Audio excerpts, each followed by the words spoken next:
Twelfth math के विद्यार्थियों का एक बार फिर से हार्दिक स्वागत है। विद्यार्थियों, डिफरेंशिएशन के अंदर आज हमारा ये 8वां वीडियो लेक्चर है। हम अवकलन की अलग अलग विधियां पढ़ रहे हैं। मैं आपको हर वीडियो के अंदर एक नई विधि बता रहा हूं और उसके साथ साथ कुछ क्वेश्चंस भी कर रहे हैं। विधि अलग अलग है, उनके अंदर अलग अलग तरीके से हम क्रिया विधि लगा करके उनका सॉल्यूशन देख रहे हैं। आज की विधि का नाम है प्राचलिक फलनों का अवकलन। अब प्राचलिक फलन क्या होते हैं, कैसे इनकी पहचान करते हैं, इसे देखेंगे। पहले देखिए बेटा, प्राचलिक फलन आपको दो समीकरण अलग अलग फॉर्म में मिलेंगी। पहले मैं आपको थोड़ा सा इसको डिटेल में बताऊंगा कि प्राचलिक फलन का मतलब क्या होता है। प्राचलिक यानी पैरामीट्रिक। देखिए, अगर मेरे पास कोई भी वृत्त हो या मेरे पास कोई दीर्घवृत्त हो, यानी किसी भी आकृति के ऊपर अगर कोई आपको बिंदु लेना पड़ता है स्वेच्छा से, जैसे मुझे वृत्त का समीकरण ये दिया हुआ है x² + y² = a²। अब मुझे इसके ऊपर कोई पॉइंट चाहिए, तो पॉइंट को मैंने अगर यहाँ ये पॉइंट P माना, तो P के कोऑर्डिनेट मुझे ऐसे लेने पड़ेंगे। देखिए, a cos थीटा और a sin थीटा। ये बिंदु इसकी समीकरण को संतुष्ट करेगा। इसे हम बोलते हैं प्राचलिक निर्देशांक। अब दीर्घवृत्त की बात करें तो दीर्घवृत्त का समीकरण होता है आपका x² / a² y² / b² = a। मानक रूप की बात चल रही है। इस पर अगर हमें कोई बिंदु लेना पड़ता है, बिंदु A माना, तो A के कोऑर्डिनेट आपको इस तरह से लेने पड़ेंगे, a cos थीटा और b sin थीटा। ये बिंदु इसकी समीकरण को संतुष्ट कर रहा है, ये बिंदु इसकी समीकरण को संतुष्ट कर रहा है। इन्हें हम बोलते हैं प्राचलिक निर्देशांक। अब अगर इन प्राचलिक निर्देशांकों को अलग अलग लिखें, अलग अलग लिखने का मतलब ये x कोऑर्डिनेट होता है, ये बिंदु का y कोऑर्डिनेट होता है, ऐसे ये x कोऑर्डिनेट है और ये y कोऑर्डिनेट है। अगर मैं इनको अलग अलग लिखता हूं तो एक पेड़ बनता है। इसमें आएगा x = a cos theta, y = a sin theta. देखिए बेटा, यहां बात करें तो x = a cos theta, y = b sin theta. ये जो अलग अलग समीकरण हैं, इन्हें हम प्राचलिक फलन कहते हैं। इन्हें बोलते हैं पैरामीट्रिक इक्वेशन। सबसे आसान पहचान है। आपको जब भी ऐसा कोई फलन मिलेगा तो इस तरह से पेयर में मिलेगा, x का मान मिलेगा, y का मान मिलेगा, यानी ये एक पेयर है, एक जोड़ा है, एक युग्म है। ये दो अलग अलग समीकरण नहीं है। अगर यहाँ से मैं थीटा का विलोपन करता हूँ तो वापस यही समीकरण आ जाएगा। यहाँ से थीटा का विलोपन करते हैं तो वापस इस दीर्घवृत्त का समीकरण आ जाएगा। विलोपन हमें करना नहीं है, हमें इनके अवकलन करने हैं। तो थ्योरी को अपन कैसे समझेंगे? देखिए बेटा, ये तो आपको मैंने एक जनरल बात बताई है। अब इसकी जो थ्योरी मिलेगी आपको, जिस तरह का आपको काम करना है, आपको देखिए ऐसे दो फलन मिलेंगे, x = f∞, y = g∞। अब ये अल्फा क्या है? अल्फा प्राचल है। प्राचल यानी पैरामीटर है। जैसे अभी मैंने यहाँ एग्जाम्पल लिया था, मैंने पैरामीटर लिया था थीटा।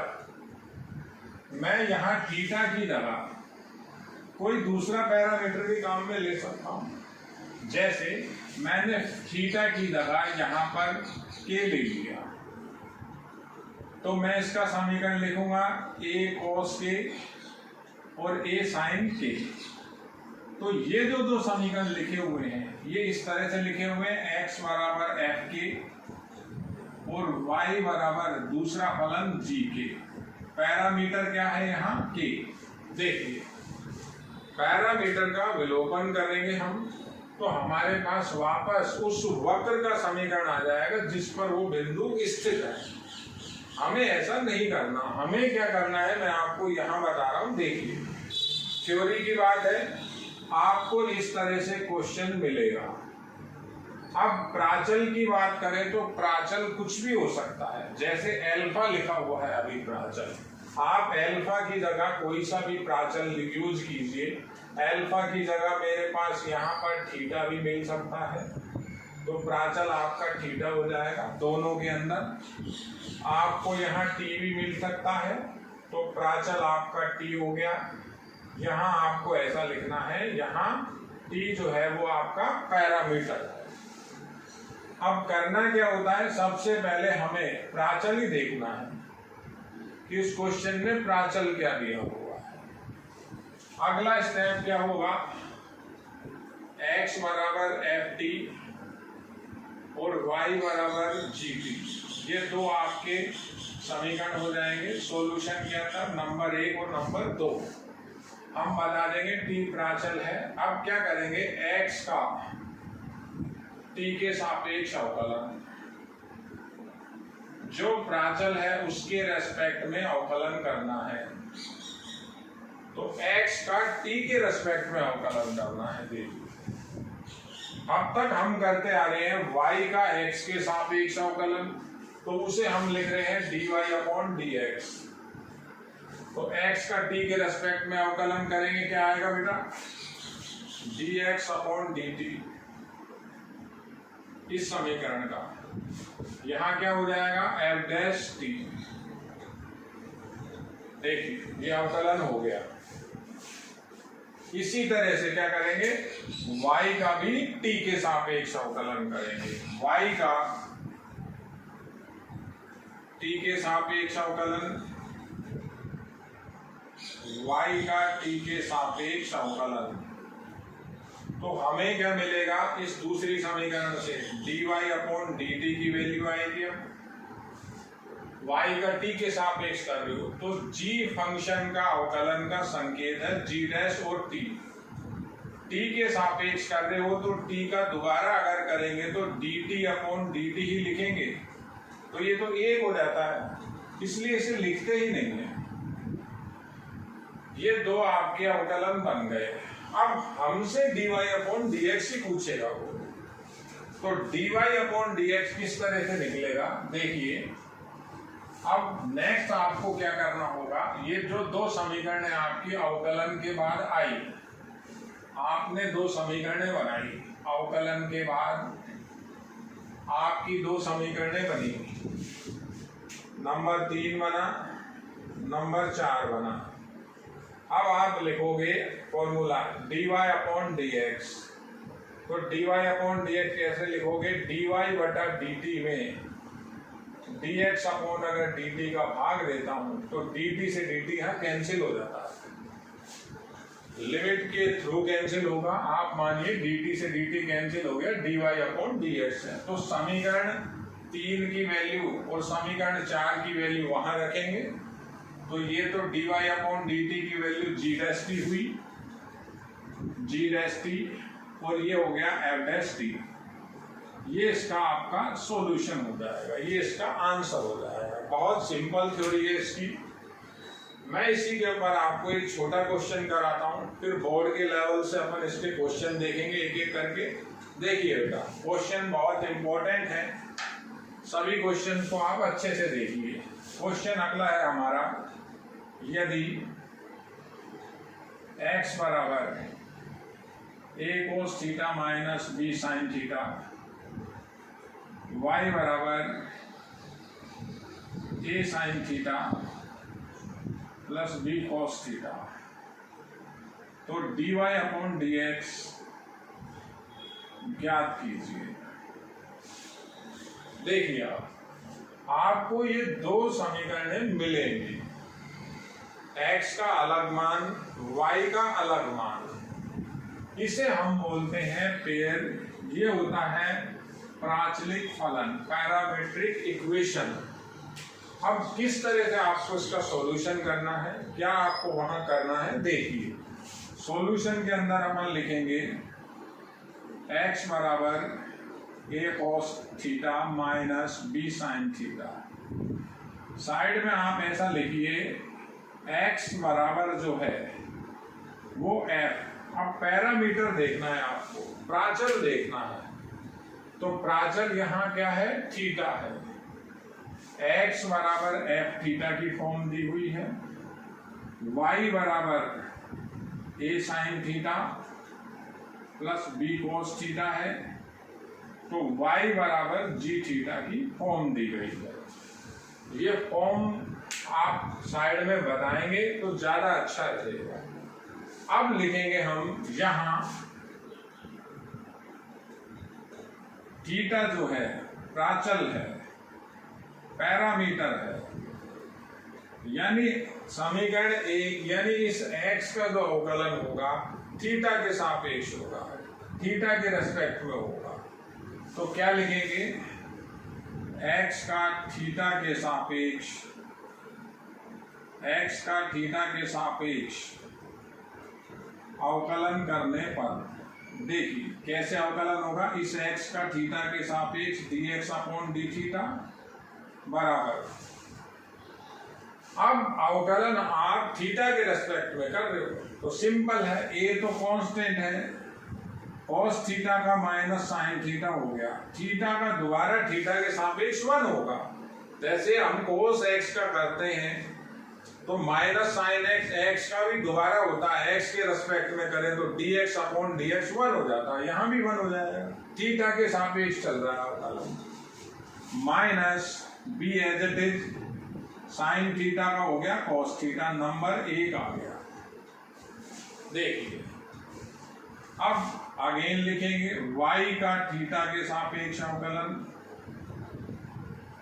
y का थीटा के सापेक्ष अवकलन, y का थीटा के सापेक्ष अवकलन भी ऐसे होगा, y थीटा का फंक्शन है, x थीटा का फंक्शन है, तो जिसका फंक्शन है उसी के रेस्पेक्ट में करना है, दोनों सेम फंक्शन है, प्राचल थीटा है।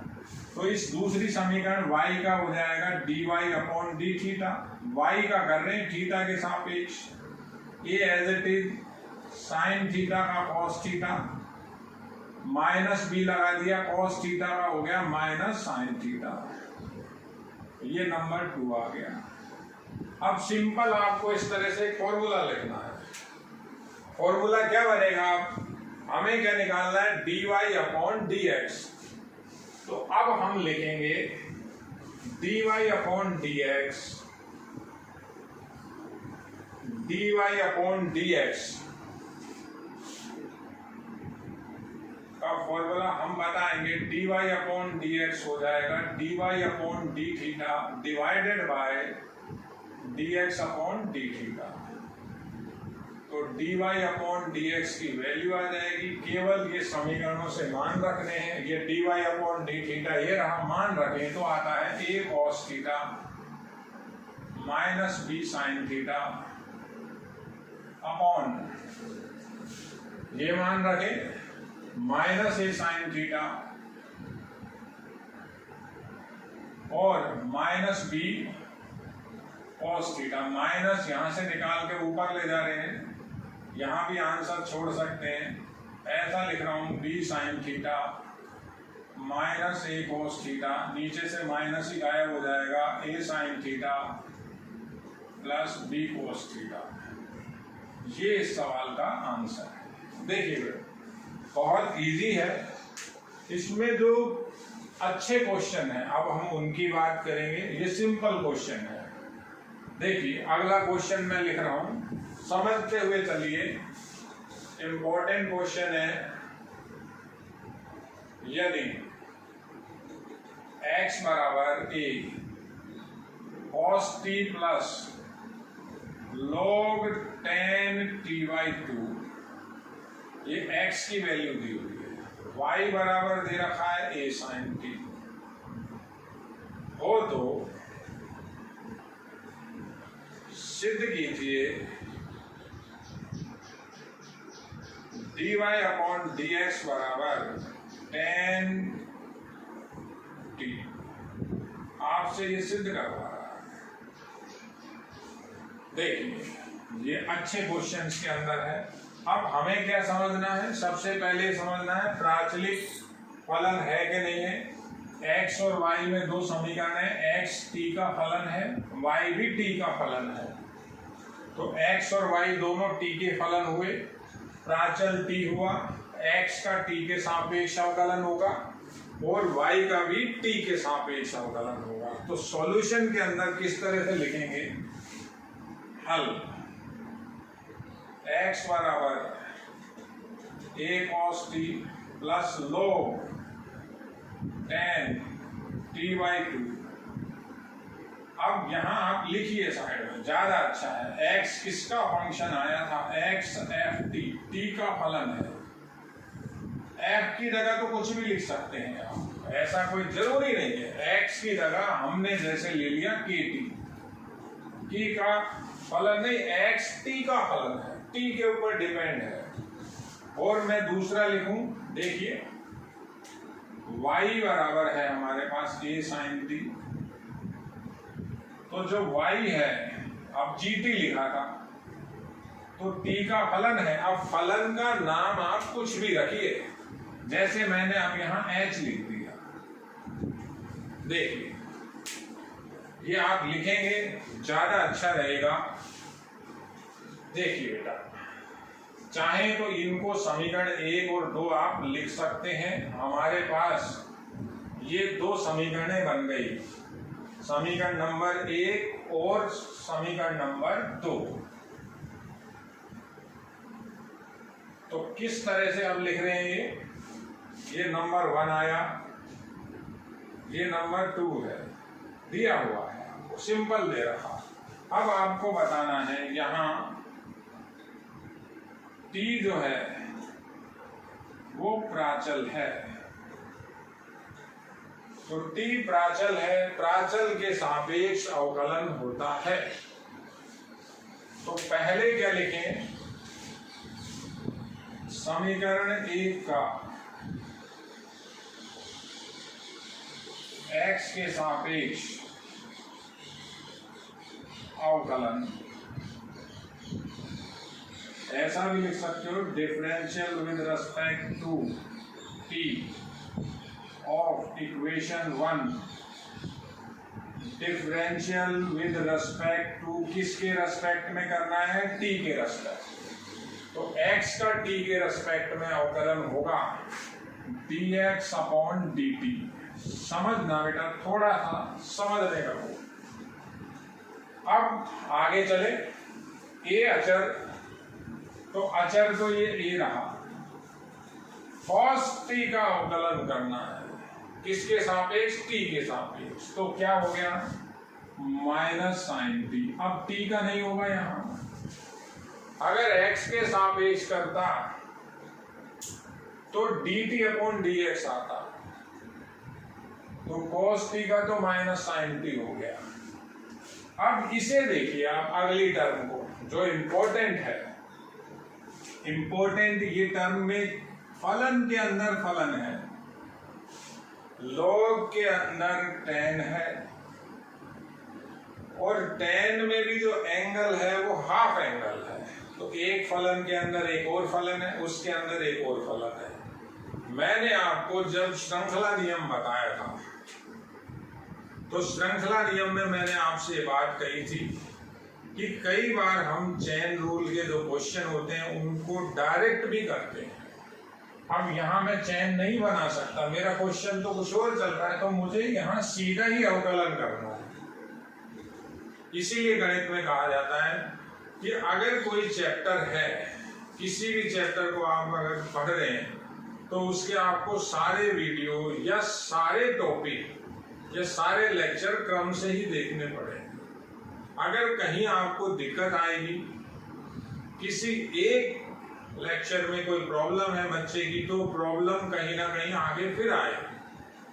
तो प्रॉब्लम को हटाते हुए चलिए। अब देखिए चेन रूल लगाएंगे यहाँ। तो सबसे पहले हम किसका अवकलन करेंगे, लॉग का। पहले क्या आ रहा है, लॉग आ रहा है। लॉग का 1 में होता है, तो प्लस लगाया, ये 1 लिखा। log का 1/x 1/10 t/2 log का हो गया। अब log के अंदर tan का होगा, वो गुणा में, वो बटा में नहीं, ये तो log का 1/में किया, तो tan का हुआ आपका sec स्क्वायर t/2। अब t/2 का और होगा, तो जैसे x/2 का अवकलन करें तो आप x के सापेक्ष तो 1/2 आता है, x का 1 हो जाता है, तो t/2 का अवकलन t के रेस्पेक्ट में 1/2 आएगा। तो ये 1/2 लिखा हुआ है। देखिए, अब ये क्वेश्चन में आपसे सिद्ध करवा रहा है, इसीलिए इसने ये सिद्ध करवाया। नहीं, अवकलन कोई भी कर देगा, भाग दे देगा, तो जब तक आप इसको सरल नहीं करोगे, या तो यही सरल करिए या जैसे है सूत्र में रखने के बाद सरल करना पड़ेगा, तो ज्यादा बेटर है हम इसको यहीं का यहीं सॉल्व करें। सॉल्व किस तरह से करें? देखिए, सबसे पहले तो ये समझिए, ये तो चैन रूल का अवकलन है, वो मैंने नीले पेन से लिखा है। चैन रूल इसमें लगाया था, अवकलन पहले log का हुआ, फिर tan का हुआ, और फिर t/2 का हुआ। अब सरल करना है तो त्रिकोणमिति लगानी है। अवकलन तो हो गया, कैसे लगेगी? ये dx/dt है, a माइनस साइन t लिखा हुआ है। देखिए, ये लिखा हुआ है 2, tan को लिख रहा हूं बेटा, tan को लिख रहा हूं sin t/2, और cos ऊपर चला गया। देखिए, बटा में cos था, ऊपर चला गया, sec स्क्वायर नीचे आएगा, तो cos स्क्वायर t/2 हो जाएगा। एक cos से एक cos कैंसिल हो रहा है, एक एक स्टेप लिखना है, यही काम की चीज है, यही सावधानी की बात है।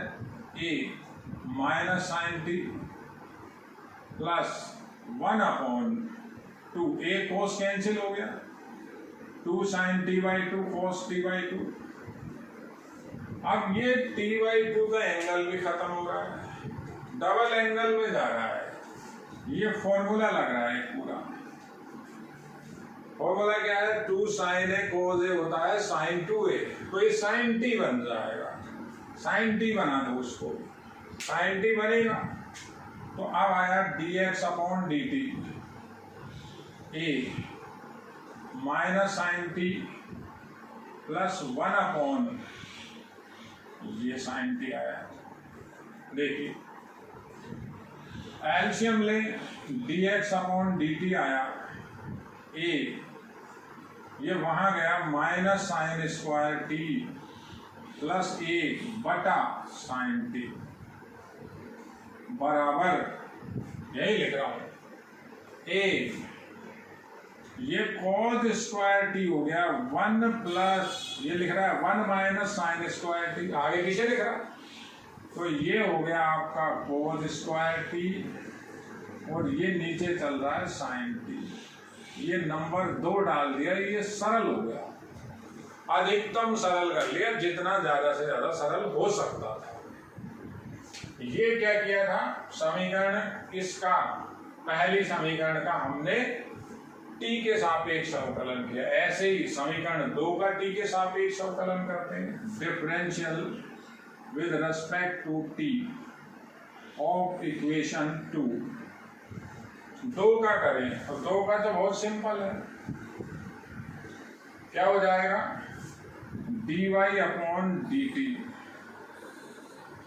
y का t के सापेक्ष और sin t का cos t हो गया, ये as it is cos t। ये नंबर 3 आ गया। देखिए, अब सिंपल सूत्र, तो ये जैसे फॉर्मूला थीटा में लिखा हुआ है, थीटा खत्म, मुझे क्या निकालना है? dy/dx का सूत्र लिखना है, तो कैसे लिखेंगे? dy/dt में dx/dt का भाग दे दीजिए। सिंपल है बिल्कुल। अब मान रखिए, और ये प्रूव करवा रहा है, तो ये प्रूव कैसे होगा? कैसे आएगा ये देखिए, बहुत इंपॉर्टेंट क्वेश्चन है। हम मान रखें तो dy/dx हमारा बन रहा है, dy/dt का मान निकालो। dy/dt का मान अभी निकाला, a cos t में डिवाइड करेंगे, किसको डिवाइड करेंगे? dx/dt को। dx/dt कहाँ है हमारे पास? dx/dt ये रहा समीकरण 3 में। तो लिखें divided by a cos square t upon sine t। तो क्या आया? dy/dx a cos t, ये ऊपर जाएगा, a cos स्क्वायर t ऊपर जाएगा तो साइन t हो जाएगा। अब a cos से एक cos गया, एक a से एक a गया, क्या आया? साइन t ऊपर बचा, cos t नीचे बचा। अगली लाइन में ये आपका सॉल्यूशन देखिए। तो dy/dx मेरे पास इसको डिवाइड किया तो tan t आ गया, यही आपको सिद्ध करना है। देखिए इस तरह से आपको काम करना है। ये एक इम्पोर्टेंट क्वेश्चन है, इसी तरह के इसके अंदर 4-5 क्वेश्चन और शानदार है। देखिए बेटा, एक एक वीडियो करके आप सारे वीडियो देखिए। ये वीडियो नंबर 8 और मैंने इससे पहले आपको chapter number 3, chapter number 4, chapter number 5 और हमने वहां से वेक्टर पढ़ लिया है, 3D पढ़ लिया है। 5 चैप्टर आपके कंप्लीट हो चुके हैं बेटा, उनके वीडियो भी देखिए आप। ये 6ठा चैप्टर चल रहा है आपका अवकलन गणित। बुक के अंदर आपके 7वां चैप्टर मिलेगा, बहुत इंपॉर्टेंट चैप्टर है हमारा। अब ये जो टॉपिक है प्राचलिक फलनों के अवकलन है। इसके बाद हम मिक्स क्वेश्चन भी करेंगे, एक आध आपकी विधि और बची हुई है अवकलन की। उस विधि के खत्म होने के बाद हम चलेंगे फिर द्वितीय क्रम के अवकलन के अंदर। सेकंड ऑर्डर का जो डिफरेंशिएशन है वो सबसे ज्यादा इंपॉर्टेंट है। एक बार अवकलन करने के बाद उसी अवकलन का दोबारा अवकलन, और वहां भी हमें कई चीजें प्रूव करनी है। तो देखिए बेटा, सारे वीडियो आप इंपॉर्टेंट है तरीके से देखिए। धन्यवाद।